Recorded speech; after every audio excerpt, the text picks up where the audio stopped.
Okey. Assalamualaikum. Selamat pagi. Hari ni saya nak bercerita sikit. Hari ni saya nak buat Viva. Viva ni tak nak cek masalahnya masalah dikit.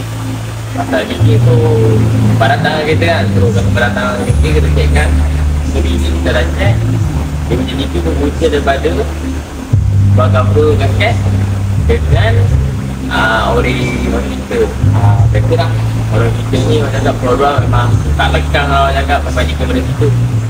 Untuk cover gasket tu kita terus suspek memang kat tepi-tepi ni, bahagian depan ni lah, bahagian depan ni. Tapi bila kita dah buka cover, orang cakap nak buka cover tu, kita nak kena buka dia punya coil plug sekali. Bila kita tengok buka coil plug dia, banjir. Kita tengok coil plug dia banjir disebabkan apa? Plug seal yang dekat cover dia. Untuk Viva ni dia sama macam kenari, klisa. Dia punya plug seal dia terletak dekat punya cover, dekat sekali. So bila kena case macam ni, memang kita akan recommend dekat customer untuk tukar sekali cover sekali. Kali cover gasket. Mungkin sebelum ni orang tukar cover gasket saja. Dia tak tukar plug seal dia dapat. Dia tak ada bekas-bekas kopek masuk plug seal baru tak ada. Dia pakai balik. Dia buatkan dia leaky masuk dalam plug. Aspek customer tak ada cakap dengan kita leaky tu tak ada. Kita pun tak suspect sebab kita check sebagai loan memang ada leaky. Jadi kita dah buka nampak minyak limpah dalam plug. Okey, kita boleh tengok cover lama dia, tengok penuh leaky. Ini cover lama dia. Cover lama dia leaky. So yang ni cover yang baru kita boleh lihat Japan punya kalau logo takut dia punya fitting dia tak cantik. Ni kita ambil Japan punya sebab kalau nak cari ori dah tak ada stok. Okey, kita boleh lihat ni cover yang baru Japan punya. Dia dapat sekali dengan cover gasket. So plastik pun cantik lagi, cover pun baru. So pastikan bila dapat cover yang baru ni, cek dahulu kawasan breather hose ni, lubang breather hose ni. Pastikan ada lubang. Jangan orang cakap tak ada lubang. Saya pernah kena dapat yang baru, tak ada lubang langsung.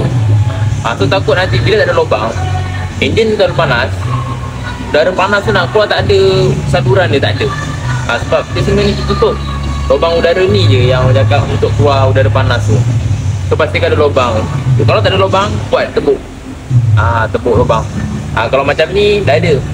Sebab saya sebelum ni pernah kena tak ada lubang. So nak kena buat lubang dia lah. Keduanya, orang cakap kalau contoh kalau cover ni tak ada lubang, kesan-kesan dia punca dia boleh orang cakap case leaking ni tak selesai lah.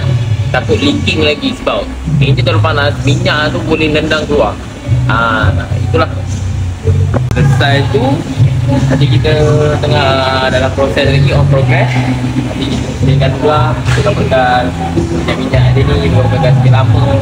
Yang ni kita dah tukar lah o-ring dia. Memang nak kena selah sikit exhaust ni, nak kena buka exhaust. Kalau tidak yang screw yang belah sini ni susah nak buka. So nak kena buka, barulah kita dapat tukar punya o-ring on filter.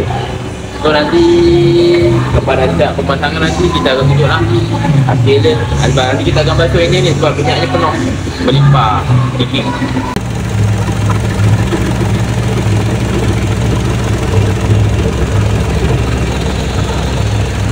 Okey, alhamdulillah selesai pemasangan cover dengan ori kita. Lepas pemasangan seperti saya cakap basuh. Itu inilah wajah enjin yang macam kata basuh. Alhamdulillah bersih. Gigi-gigi lama tu bersih.